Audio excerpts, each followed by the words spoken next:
Hello my dear students. So in the series of acquired immunity for class 12th, today we will discuss the difference between active immunity and passive immunity.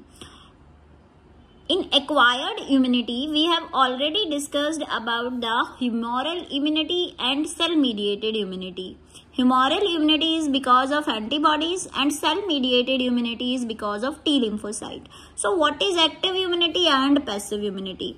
Active immunity develops due to the contact with pathogen or its antigen that lead to the production of antibodies in the host body. जो active immunity होती है जब host या कोई भी person कोई antibody अपने अंदर जनरेट करता है बाय एनकाउंटरिंग पैथोजेंस, उस इम्यूनिटी को हम एक्टिव इम्यूनिटी बोलते हैं. On the other hand, passive immunity is developed when readymade antibodies are injected into the body of the host to protect the body against the foreign agent.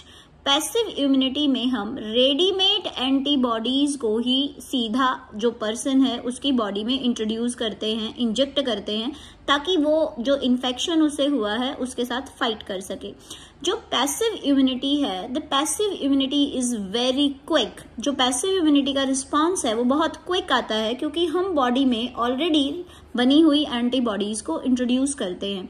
On the other hand, active immunity जो है वहां पर जो response है वो थोड़ा slow होता है, यानी कि एंटीबॉडीज बनने में टाइम लगाएंगी and they give the slow response, but the response given by active immunity is long lasting. On the other hand, the response given by passive immunity is very fast but last only for few days. जब तक वो antibodies body में रहेंगी तब तक वो response रहेगा. जैसे ही एंटीबॉडीज खत्म हो जाएंगी रिस्पॉन्स भी चला जाएगा, कोई मेमोरी नहीं रहेगी यहाँ पर.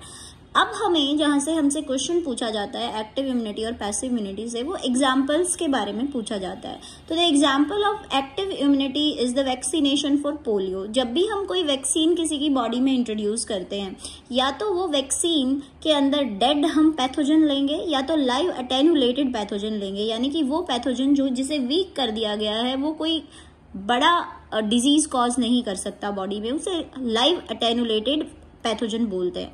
तो जब हम उस पैथोजन को बॉडी में एज ए वैक्सीन इंट्रोड्यूस करते हैं तो वैक्सीन के अगेंस्ट हमारी बॉडी रिस्पॉन्स शो करती है और खुद के अंदर मेमोरी और एंटीबॉडीज बनाती है, और इस तरीके की इम्यूनिटी को हम एक्टिव इम्यूनिटी बोलते हैं.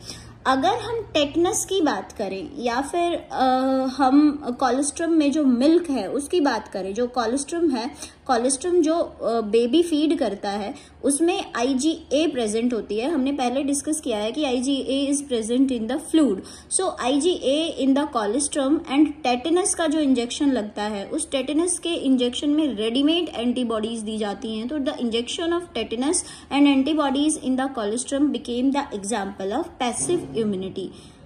This is all about active immunity and passive immunity. Thank you, students.